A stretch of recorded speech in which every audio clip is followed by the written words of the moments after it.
In progress. Assalamualaikum warahmatullahi wabarakatuh. Perkenalkan, nama saya Karisma Handayani dengan NIM 150-2620-111. Di sini saya akan menjelaskan materi mengenai batasan, hakikat landasan, dan faktor-faktor dalam pendidikan yang melahirkan pandangan atau teori pendidikan yang lebih sesuai dengan karakter bangsa Indonesia. Sebelumnya, ini merupakan mata kuliah landasan ilmu pendidikan yang dimana diampu oleh Bapak Dr. Ian Arthur, MPD.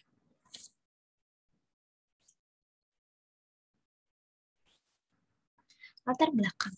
Pendidikan di Indonesia hendaknya mendapat perhatian yang lebih serius karena pendidikan adalah tonggak utama suatu bangsa untuk dapat bersaing di zaman yang serba maju ini. Dengan pendidikan, kita bisa mencetak generasi-generasi penerus bangsa yang dapat membawa negara kita pada dunia internasional. Pembelajaran merupakan hal yang tidak dapat dipisahkan dari pendidikan. Kemajuan pendidikan suatu bangsa hampir seluruhnya ditentukan oleh sistem pembelajaran yang digunakan oleh bangsa sendiri. Pendidikan harus memberikan kesempatan pada setiap individu untuk mengaktualisasikan seluruh potensi dirinya untuk meningkatkan mutu pendidikan yang antara lain meliputi penyempurnaan kurikulum, perbaikan sistem pembelajaran, dan mengubah strategi pendidik atau guru. Apa yang harus dilakukan oleh guru? Pendidik atau guru bertindak mendidik si peserta didik atau siswa. Tindakan mendidik tersebut tertuju pada perkembangan siswa untuk menjadi seorang yang mandiri. Untuk dapat berkembang menjadi mandiri, siswa harus belajar. Di dalam lingkungan pendidikan, peserta didik akan mengalami suatu proses menerima ilmu yang disebut dengan proses belajar. Belajar selalu berkenaan dengan perubahan-perubahan pada diri orang yang belajar. Selain itu, belajar juga terkait dengan pengalaman-pengalaman yang berbentuk interaksi dengan orang lain atau lingkungannya. Pembahasan yang pertama, yaitu batasan pendidikan. Apakah yang dimaksud dengan batasan pendidikan?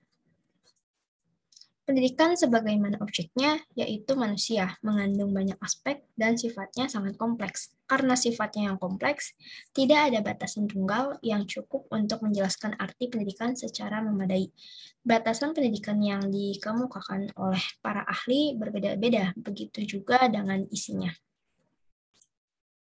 Mengenal batasan pendidikan terdapat ada 4 hal. Yang pertama, pendidikan sebagai transformasi budaya.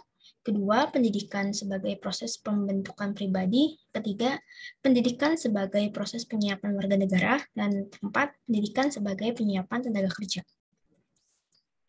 Yang pertama, pendidikan sebagai transformasi budaya. Pendidikan sebagai transformasi budaya didefinisikan sebagai transmisi budaya dari satu generasi ke generasi lainnya. Transformasi tersebut datang dalam bentuk dengan nilai-nilai yang masih layak untuk diwariskan seperti kejujuran, rasa tanggung jawab, dan lain-lain. Kedua, pendidikan sebagai proses pembentukan pribadi. Diartikan sebagai kegiatan yang sistematis dan ditujukan untuk pembentukan kepribadian peserta didik. Sistem ini karena proses pendidik berlangsung melalui tahapan-tahapan yang berurutan atau juga disebut dengan prosedural dan sistemik karena terjadi dalam semua konteks. Dalam semua konteks yang saling melengkapi, antara lain terdapat dari lingkungan rumah, sekolah, serta masyarakat. 3. Pendidikan sebagai proses penyiapan warga negara. Dengan pendidikan, manusia akan terlihat sisi kemanusiaannya, baik sebagai individu maupun sebagai masyarakat. Pendidikan juga yang akan membentuk karakter bangsa di masa yang mendatang. Jika dikelola dengan baik, maka akan baik pula bangsa tersebut. Selanjutnya, pendidikan sebagai penyiapan tenaga kerja. Pendidikan sebagai persiapan tenaga kerja diartikan sebagai kegiatan yang membimbing peserta didik untuk membekali mereka dengan kondisi dasar untuk siap bekerja. Di antaranya membentuk sikap, pengetahuan, keterampilan kerja berupa bekal dasar. Pembahasan kedua, hakikat landasan.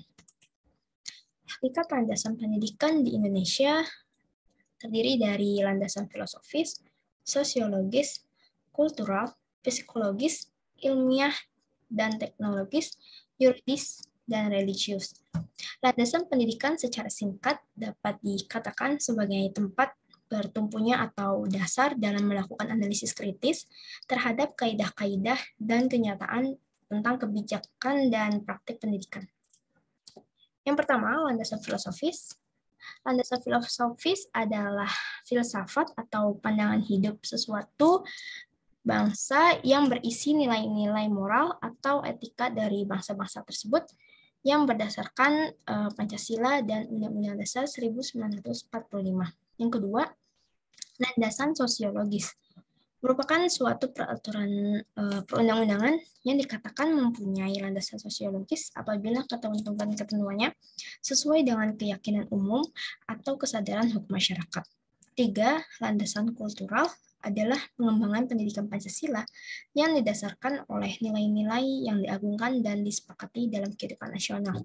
Keempat, landasan psikologis. Menurut Barlow, dalam Rohmlah 2010 banding 24, dan kutip sebuah pengetahuan berdasarkan riset psikologis yang menjadikan serangkaian sumber untuk membantu seseorang dalam melaksanakan tugasnya sebagai guru dalam proses pembelajaran secara efektif.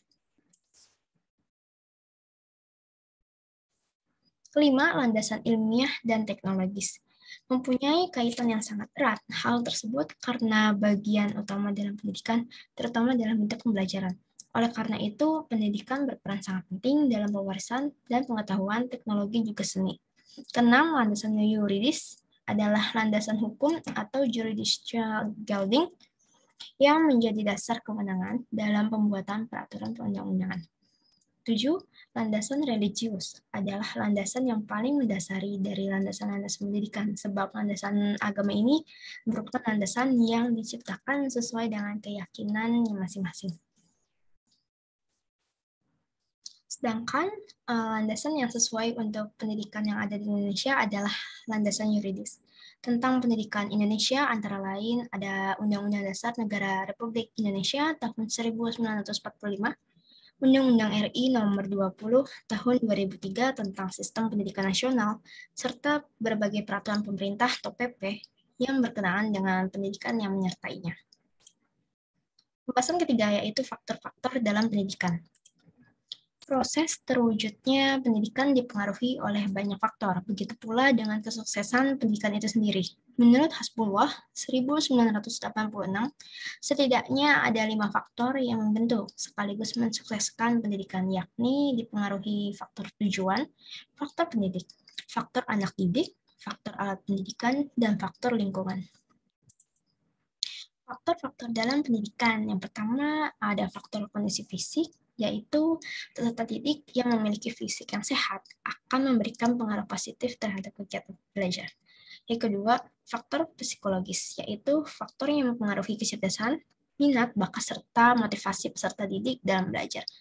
3. Faktor lingkungan sosial, yaitu faktor yang mempengaruhi hubungan peserta didik dengan lingkungan sekitarnya, yaitu lingkungan sekolah, keluarga, juga masyarakat. Pembahasan 4, yaitu teori pendidikan. Teori pendidikan merupakan teori yang digunakan dalam proses belajar mengajar. Terdapat 4 macam teori yang diterapkan dalam pendidikan yang ada di Indonesia, yaitu teori belajar behavioristik, teori belajar kognitif, teori belajar humanistik, dan teori belajar konstruktivisme.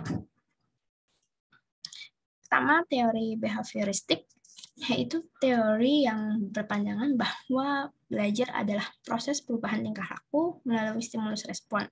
Dengan kata lain, belajar merupakan bentuk perubahan yang dialami oleh siswa dalam hal kemampuannya yang bertujuan untuk merubah tingkah laku dengan cara interaksi antara stimulus dengan si respon.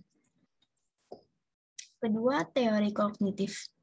Teori yang menonjolkan gagasan bahwa sebagian besar pembelajaran manusia terjadi dalam sebuah lingkungan sosial. Dengan mengamati orang lain, manusia memperoleh pengetahuan, aturan-aturan, keterampilan-keterampilan, strategi, keyakinan-keyakinan, dan juga sikap-sikapnya. Selanjutnya, teori humanistik adalah sebagai aktivitas jasmani dan rohani guna memaksimalkan proses perkembangan. Sedangkan dalam arti sempit, pembelajaran diartikan sebagai upaya menguasai ilmu pengetahuan sebagai rangkaian pembentukan kepribadian secara menyeluruh.